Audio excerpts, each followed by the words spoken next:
Amém.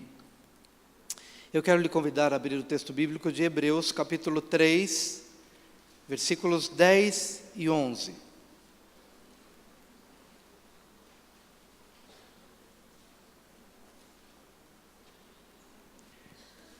O texto bíblico nos diz assim: Por isso me indignei contra esta geração, e disse: Estes sempre erram em seu coração, e não conheceram os meus caminhos. Assim jurei na minha ira, que não entrarão no meu repouso. Eu quero ler de novo essa passagem.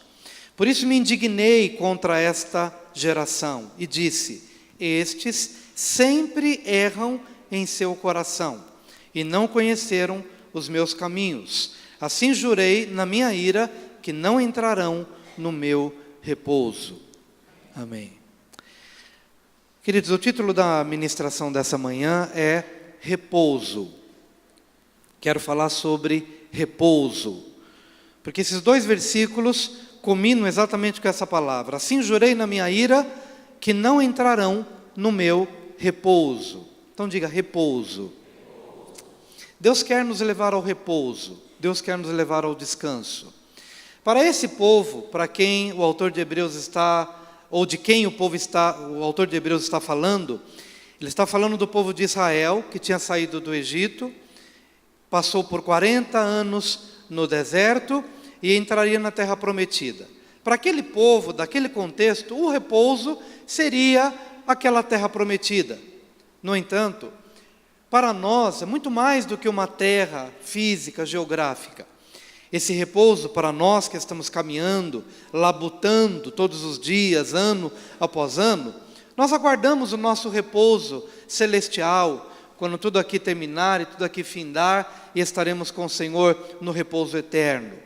No entanto, o repouso, se para o povo de Israel representava a terra prometida, se para nós, em termos escatológicos, representa o estar com Deus eternamente, porém, repouso também significa uma posição espiritual, hoje e agora. O repouso representa uma posição espiritual, uma posição na qual você chega pela fé. E essa posição a que você chega, e a que eu posso chegar também, independentemente das lutas que tenhamos, ou das pressões que possam nos cercar, mas esse repouso é uma posição de fé, que guarda o nosso coração. É um lugar que nos refrigera de dentro para fora. Não é algo que vem porque alguma coisa boa nos tenha acontecido, ou por alguma notícia boa que tenha chegado. O repouso é uma posição espiritual em Deus, é uma posição adquirida pela fé, é uma condição espiritual que te renova, que te regenera, que te revigora de dentro para fora. E essa posição espiritual, que para o povo de Israel representava a terra prometida, para nós, em termos de futuro, representa o alívio completo e total das nossas lutas quando estivermos com o Senhor. Mas não precisamos esperar para morrer, não precisamos esperar o arrebatamento para entrar nesse repouso do dia a dia, numa confiança em Deus, num relacionamento com Jesus. Amém, queridos? Por isso eu quero que você entenda que repouso é uma posição espiritual em Cristo. Diga, repouso é uma posição espiritual em Cristo. Mas é interessante poder perceber nesses dois versículos que há algumas coisas que se opõem a esse repouso, que são obstáculos a essa chegada posicional de fé e de gozo em Cristo Jesus. Usando do modelo que o autor de Hebreus tem, que é a referência do povo de Israel, que peregrinou durante aqueles 40 anos ali e ficou em círculo, e o Senhor falando e se movendo, e o povo nunca entrava, e na verdade aquela geração inteira morreu no deserto, e não entrou naquele repouso, o que para eles era um repouso geográfico, mas não conseguiu entrar naquele lugar. Aquela geração inteira, embora tenha saído do Egito, mas ela peregrinou por 40 anos e não entrou no repouso. E o autor de Hebreus, ele traz aqui a razão de não se entrar no repouso. Em primeiro lugar, era um povo que sempre errava no coração. Por isso me indignei contra esta geração e disse: estes sempre erram em seu coração. A primeira causa que impediu esse povo de entrar no descanso é o errar continuamente no coração. E há uma grande diferença entre se errar no procedimento e o errar no coração. Porque às vezes, querido, você pode errar no procedimento, mas aquele erro de procedimento, não houve malignidade, não houve uma intenção. Às vezes a pessoa erra por um equívoco, porque foi mal informado, porque algumas coisas entraram e ele se iludiu, e quando os olhos se abrem, ele se volta, ele se arrepende e ele retoma. Não deixa de ser erro, ele errou de procedimento, mas o grande problema é quando há uma reincidência de se errar no coração. E na verdade Deus estava muito mais indignado contra o erro do coração do que contra o erro de procedimento, porque era o erro do coração que levavam a contínuos tropeços, hoje, amanhã e depois. E o Senhor dá oportunidades, e quantas oportunidades em 40 anos? Quantas oportunidades? Quantas oportunidades? Mas qual é o problema? Continuamente erravam no coração. Vou dar um exemplo de erro do coração: a ingratidão. A ingratidão é um erro do coração. Quando o povo tira Israel do Egito, Deus tira o povo do Egito amando esse povo. Eu não quero mais que vocês sejam escravos, eu não quero mais que vocês fiquem aqui sofrendo nas mãos de Faraó, eu quero uma terra boa para vocês. Mas o povo, em 3 dias de caminhada no deserto, está faltando água, falta pão, nesse deserto não tem nada, não tem pão, não tem comida. Antes tivéssemos morrido no Egito, nas mãos de Faraó. O que é isso, queridos? É errar de coração, é não conseguir entender que a ação de Deus para tirar do Egito e levar para a terra prometida foi um ato de amor, mas o erro do coração não consegue ver o amor de Deus. Vamos trazer para o nosso dia a dia. Amado, será que você não tem errado no coração? E será que eu não tenho errado no coração às vezes? Às vezes as pressões da vida nos fazem achar que está tudo ruim, que nada está funcionando. Às vezes acontece alguma coisa e a sua vida desaba, e você só consegue ter olhos para aquilo que aconteceu, e tudo está ruim, ninguém presta, está tudo morrendo, está tudo destruído. Até que de repente você vai para o lugar de oração e Deus começa a falar para você: escuta, para de olhar para isso, olha para o todo, olha para o todo, olha para a tua casa, olha para a tua família, olha para a vida. Não é a vida mais do que o alimento? Não é o corpo mais do que as vestimentas? Olha, foca aquilo que é o correto, foca para aquilo que é importante, porque quando você, querido, não consegue ver o todo, você é um sério e fortíssimo candidato a começar a errar no coração. E um dos exemplos do se errar no coração é a ingratidão, é não conseguir ver o todo de Deus, a ação de Deus, o mover de Deus, as coisas tremendas que Deus vai fazendo, e vai roubando de você a gratidão, vai roubando de você a alegria, vai roubando de você a fé. Esse povo que vai tropeçando no deserto por 40 anos é um povo incrédulo. E talvez alguém possa dizer: puxa, mas esse povo tinha motivo para ser incrédulo? Não, porque esse Deus havia dado uma evidência tremenda, visível. Sabe o que é abrir um mar vermelho diante desse povo? Sabe o que é essa tremenda prova de amor? Gente, eu abri um mar vermelho para vocês, as ondas se detiveram à direita e à esquerda, e vocês passaram, e quando chegaram do outro lado, o mar afogou os egípcios, e vocês chegaram do outro lado. Prova de que eu sou contigo, prova de que eu sou Deus na sua vida, prova de que eu sou o mesmo Deus ontem, hoje e serei eternamente. Mas caminha 3 dias e não acha água, e logo se esquece do mar. Não acha água, e logo se esquece do ontem, logo se esquece do mover de Deus. E o povo incrédulo. Errar no coração é isso. É Deus dar evidências de que temos como confiar em Deus. E de repente a gente se esquece de tudo. A gente se esquece do Onte, do Mar Vermelho.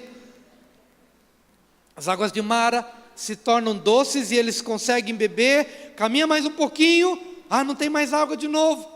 Moisés vai lá, fere a rocha, sai água da rocha, o povo bebe e ainda assim, quero carne, quero pão. E Deus faz vir as codornizes e mais do que isso, manda descer pão do céu. O que é isto? Maná, comida nova que o povo não sabia. Maná vem do hebraico manhu, que significa, o que é isto? É uma comida nova. O povo nunca tinha se alimentado disso. E Deus dá evidências e evidências e evidências. Eu sou o Deus do pão, eu sou o Deus da água, eu sou o Deus da rocha, eu sou o Deus da nuvem, eu sou o Deus da coluna. E esse povo sempre erra no coração. E talvez você hoje, querido, a partir de tantas e tantas experiências, de um Deus que nunca te abandonou, de um Deus que nunca foi infiel, porque Ele não pode negar-se a si mesmo, de um Deus que prova, de um Deus que fala, de um Deus que se move, a gente chega no dia de hoje, fortíssimos candidatos a errar de novo no coração, e achar que Deus foi Deus até ontem, e hoje não é mais Deus. Errar no coração. Errar no coração é ser ingrato, errar no coração é ser incrédulo, errar no coração é ser rebelde. Estes sempre erram no coração.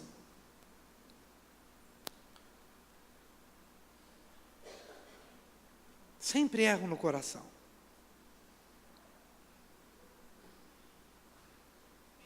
Há uma doença chamada progeria. Os médicos sabem o que é isso. É uma doença rara que acelera o processo de envelhecimento em cerca de 7 vezes em relação ao normal. Por exemplo, uma criança de 1 ano, ela tem uma aparência de 7 anos. No segundo ano, ela já tem uma aparência de 14. Então, uma criança com 7 anos, ela já tem uma aparência já de uma pessoa de mais de 70 anos. Mais ou menos isso. Eu ia separar uma foto, mas achei que não seria necessário. Porque tem um jovem chamado Sen, de 17 anos, então você vai fazendo as continhas aí, um jovem de 17 anos, ele praticamente já está no limite da sua vida, porque a estimativa de vida é de 14 anos para quem tem esse tipo de doença, uma doença rara. Mas esse menino, esse adolescente tem 17 anos, então ele tem realmente já uma idade bastante avançada, uma aparência, e a condição física dele é muito precária. Exatamente. Então é uma condição física precária, pele fininha, então todos os sintomas já de uma velhice já bem avançada, menino de 17 anos. Mas esse adolescente foi entrevistado num programa de televisão, e o repórter perguntou para ele sobre o que as pessoas deveriam saber sobre ele. Talvez o repórter achou que ele ia responder alguma coisa relacionada à doença. Então o repórter perguntou: escuta, o que você acha que as pessoas precisam saber a teu respeito? E ele respondeu o seguinte: o que as pessoas precisam saber acerca de mim é que eu tenho uma vida muito feliz. É isso que as pessoas precisam saber a meu respeito. De que eu tenho uma vida muito feliz. Será que dá para você começar a fazer um paralelo entre o que é erro do coração e o que é acerto no coração? Porque aquele povo que sai do Egito erra pela ingratidão, erra pela incredulidade, erra pela rebeldia. E outros que talvez, humanamente falando, poderiam dizer: não, mas eu tenho motivo para reclamar da vida, eu tenho motivo para reclamar da sorte, vamos assim dizer. Mas eu quero que as pessoas saibam a meu respeito de que eu sou uma pessoa muito feliz. E numa palestra de uns 12 minutos mais ou menos, ele traz 3 razões para justificar essa alegria. Em primeiro lugar, ele não foca no que ele não pode fazer, mas sim naquilo que ele pode fazer. Amém? Diga: nunca focar no que eu não posso fazer, mas eu vou focar naquilo que eu posso fazer. Então um menino como esse, ele não pode praticar esportes, ele não pode esporte pesado, não pode fazer coisas extravagantes, mas ele se encontrou em algumas áreas, ele descobriu que ele pode ser feliz. Ele gosta da música, ele gosta de tocar na banda da escola, ele não conseguia ter força para carregar ali o bumbo dele, né? aquele instrumento, mas a família conseguiu contratar um engenheiro para fazer um desenho, para fazer um suporte, para tornar aquele instrumento bem levinho. E então tem um vídeo dele junto com a escola, num campo de futebol, tocando junto com o pessoal. Ele não conseguia, mas ele não focou mais naquilo que ele não podia fazer, mas sim naquilo que ele podia fazer. E ele é feliz com aquilo que ele pode fazer. Talvez, querido, para você fugir realmente da possibilidade de errar no coração, em primeiro lugar, você tem que parar de olhar para os problemas, para aquilo que não dá certo, para aquilo que já foi, para aquilo que já acabou. Erga a sua cabeça em nome de Jesus. Dê graças ao Senhor por aquilo que Ele faz. Deixa o Senhor renovar o seu espírito. Deixa o Senhor mostrar para você que a sua vida é muito mais bela do que você imagina. Em primeiro lugar, ele adotou para ele o seguinte: eu não vou focar naquilo que eu não posso fazer. Eu sei que eu tenho muitas limitações. Eu sei que eu não posso ir para uma montanha russa, como ele disse. Eu acredito que eu estou perdendo muito em não poder ir numa montanha russa. Mas eu não vou ficar focando nisso. Eu tenho outras coisas que eu posso fazer e serei feliz com elas.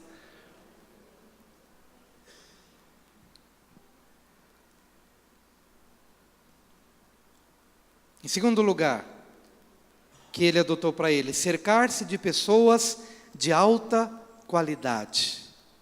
Diga para o seu vizinho: eu tenho pessoas de alta qualidade. Diga isso para ele.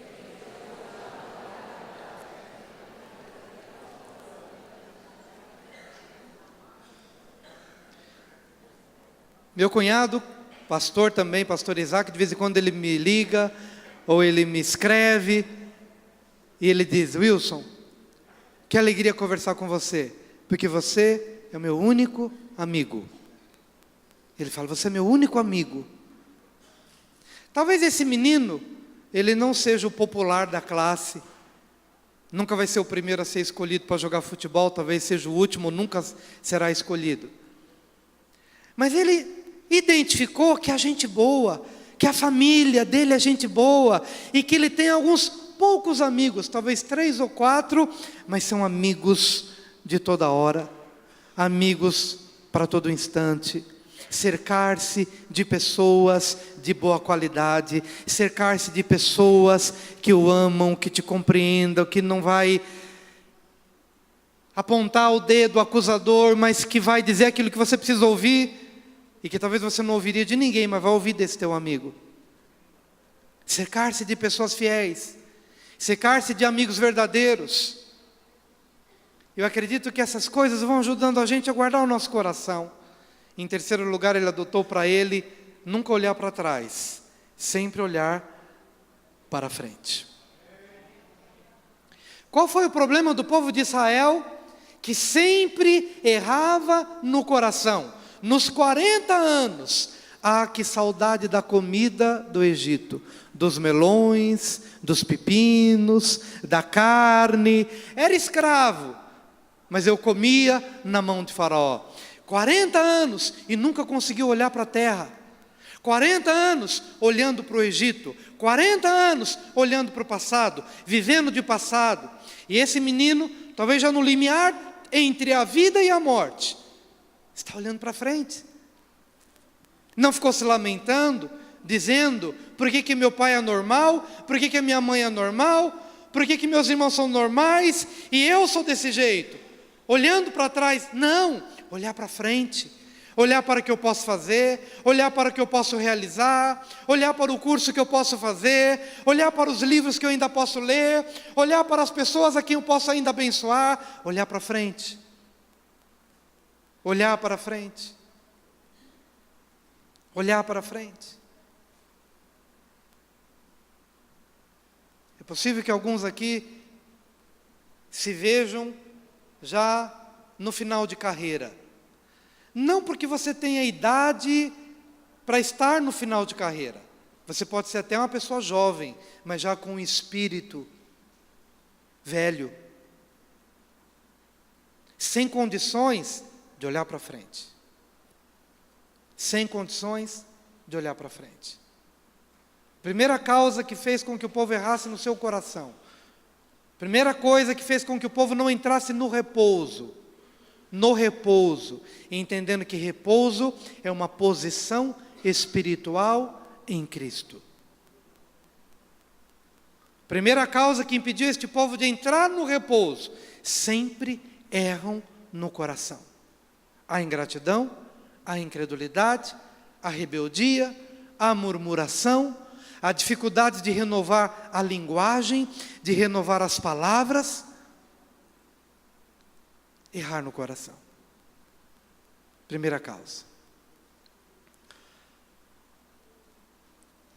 Mas o autor de Hebreus, já deixando o exemplo do jovem Sem de lado, que já falamos sobre os três aspectos da sua filosofia de vida, não focar no que não pode fazer, e sim no que pode, cercar-se de pessoas de alta qualidade e olhar para frente. Mas para nós, a segunda causa que nos impede de entrar no repouso, que é essa posição espiritual em Cristo. Estes sempre erram em seu coração e não conheceram os meus caminhos. A segunda causa é não conhecer os caminhos de Deus. Diga para o seu vizinho, não conhecer os caminhos de Deus.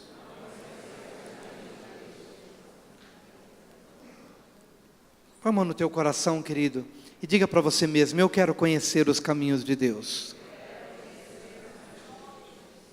Eu quero conhecer os caminhos de Deus. Às vezes você passa por uma situação na sua vida e Deus está fazendo assim, ó, psiu. E Deus está fazendo assim, ó, olha para mim. Levanta os teus olhos. Às vezes você passa por uma crise, por uma luta, e você olha em todas as direções, menos para o lugar mais importante. Deus. Olha para cima.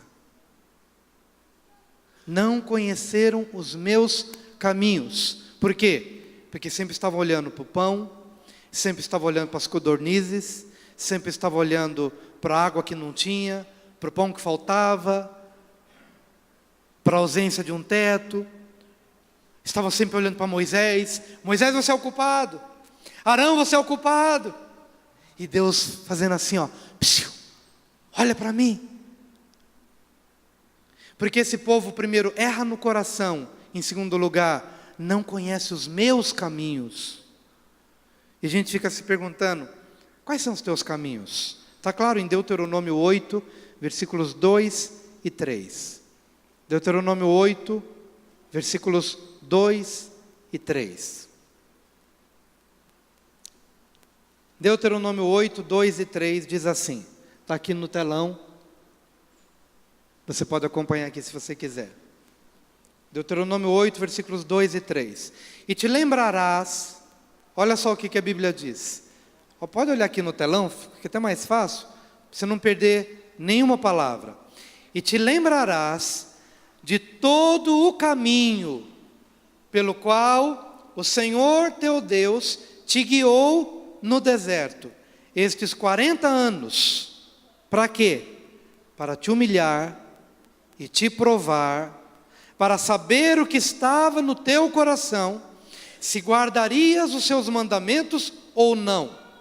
E te humilhou, e te deixou ter fome, e te sustentou com o maná, que tu não conheceste, nem teus pais o conheceram, para te dar a entender que o homem não viverá só de pão, mas de tudo o que sai da boca do Senhor, disso viverá o homem. Aleluia!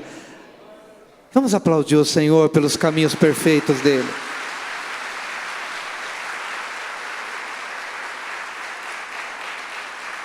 Aleluia! Então, Senhor, quais são os teus caminhos? O caminho de Deus é de humilhação. O caminho de Deus é de prova. O caminho de Deus é de fazer você ter uma experiência com algo diferente do que você está acostumado. O caminho de Deus é um caminho de apertos, é um caminho de estreitos, porque todas estas coisas vão tratando profundamente do nosso coração. Por isso, o caminho de Deus envolve as palavras deserto. O caminho de Deus envolve a palavra 40 anos, ou seja, fala tempo. Às vezes você não quer uma coisa para ontem. Quantos aqui já se viram, não, o que eu preciso é para ontem, é para ontem. E de repente, o caminho de Deus envolve o quê? Um tempo. É deserto, é tempo, é 40 anos, não necessariamente literais, mas o caminho de Deus implica na palavra humilhar, implica na palavra provar, implica na palavra coração, que significa essência mais do que aparência.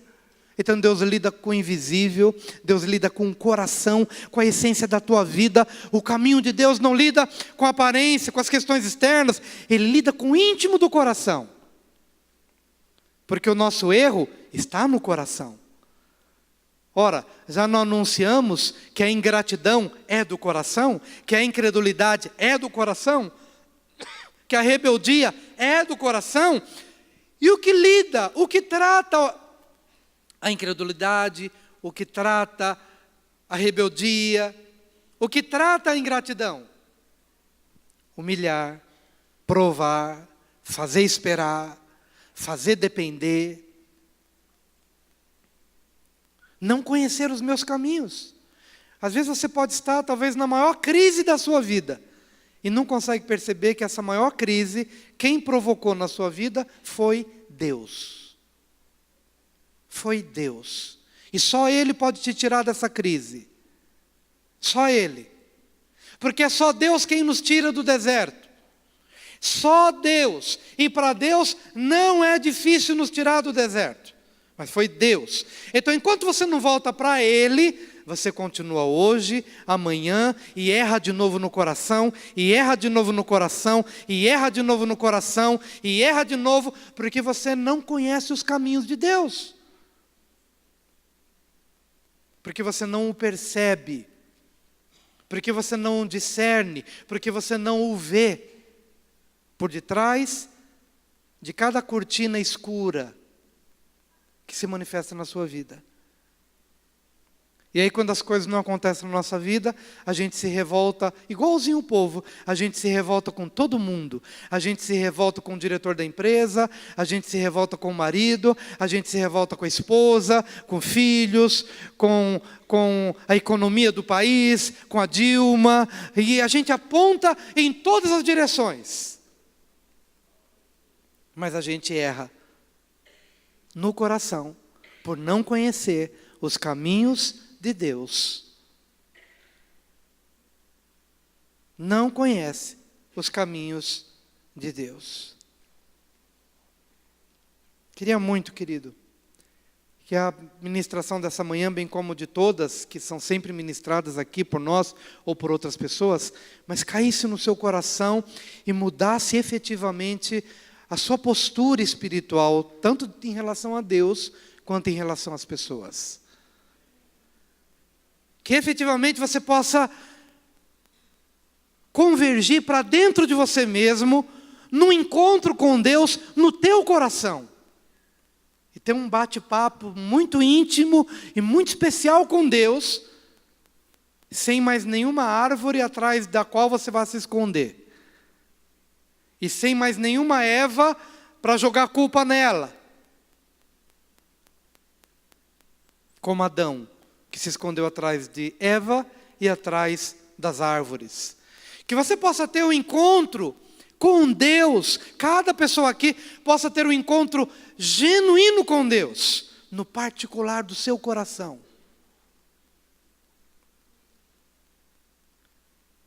E com certeza, quando você se encontrar com Deus, nessa intimidade desse particular do teu coração, Deus vai revelar tanta coisa. E vai mostrar para você que a culpa não está no outro, não está nas situações, não está nem aqui nem ali, mas possivelmente esteja nas causas que nos são apresentadas aqui. Esse povo sempre erra no seu coração. E em segundo lugar, esse povo não conhece os meus caminhos. Não conhece os meus caminhos. Não conhece os meus caminhos. A gente só acha que Deus está no caminho das portas abertas, mas Deus está também no caminho das portas fechadas. Como para Balaão, quando ele montou no jumentinho, ele quis porque quis, mas o coração dele estava contaminado pela avareza. E o jumento viu o anjo e o profeta, que era chamado de vidente, não via. E o jumento viu o anjo e se desviou. E Balaão, contaminado pelo amor ao dinheiro, queria porque queria, seguir naquela direção. E o jumento, que é jumento, viu o anjo, e o profeta, que era vidente, não viu. Não viu. Porque esse povo sempre erra no coração. Sempre erra no coração.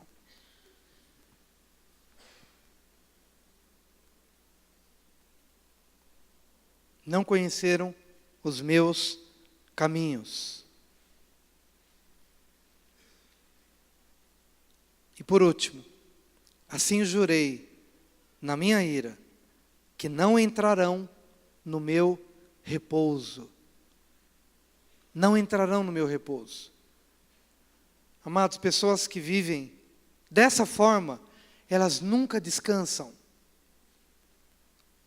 Pessoas que vivem nesse ciclo interminável de erro de coração e de falta de discernimento dos caminhos de Deus e das formas como Deus age e se move, eles nunca entram no descanso. E talvez alguém tenha se programado para entrar nesse descanso quando se aposentar. Mas se ele, porque eu estou falando de descanso, aqui não é o descanso do tempo, não é o descanso do lugar, é o descanso do coração. Quem não entra nesse descanso hoje, não tem a garantia de entrar amanhã, a não ser que ele se arrependa hoje da postura que ele tem adotado, de ingratidão, de incredulidade, de rebeldia. Nunca entrará no repouso, nunca entrará no descanso. E ele pode até um dia ter muita coisa. Ele pode ganhar uma grande herança, e com essa herança ele consegue talvez resolver todos os seus problemas financeiros. Mas porque esse descanso é espiritual, ele nunca entra no descanso. Porque esse descanso, o dinheiro não dá. A mansão não dá. O melhor carro do ano não pode dar. Muito pelo contrário. Esse descanso só obtém quem entra nele pela fé. Não tem marido nenhum que pode dar. Não tem esposa nenhuma que pode dar. Não tem calmaria na vida que pode dar. Porque esse descanso é uma posição espiritual que só desfruta quem conhece o que é reino de Deus. E quem desfruta dos valores do reino de Deus. Que dinheiro nenhum pode dar. Que conforto nenhum pode dar. Que em nome do Senhor Jesus possamos pensar nesses 3 aspectos que nos impedem de entrar no repouso. O errar continuamente no coração. Em segundo lugar, não conhecer os caminhos de Deus. E em terceiro lugar, não entrar no repouso. Porque entrar no repouso é uma decisão minha. Entrar no repouso é uma escolha que eu faço em Cristo.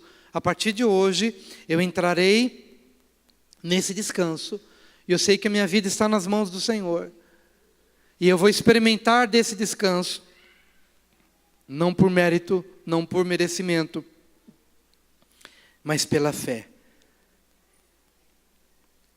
Olha o que nos diz Hebreus 4, versículo 3. Porque nós, os que temos crido, entramos no repouso, tal como disse: assim jurei na minha ira, que não entrarão no meu repouso, embora suas obras estivessem acabadas desde a fundação do mundo. Hebreus 4, versículo 3. Como se entra no repouso? Porque nós, os que temos crido, entramos no repouso. Repita após mim: porque nós, os que temos crido, entramos no repouso. Mais uma vez, porque nós, os que temos crido, entramos no repouso. Então, querido, qual é a condição para se entrar no repouso? É a fé. É a fé. Seja qual for a situação que esteja envolvendo a sua vida. Hoje, nós temos a oportunidade de entrar num concerto e numa aliança de renovo e de vida e de restauração diante do nosso Deus. Em nome de Jesus. Eu quero lhe convidar a vir à frente para termos um tempo de cura para o nosso coração. Por gentileza, vem aqui à frente.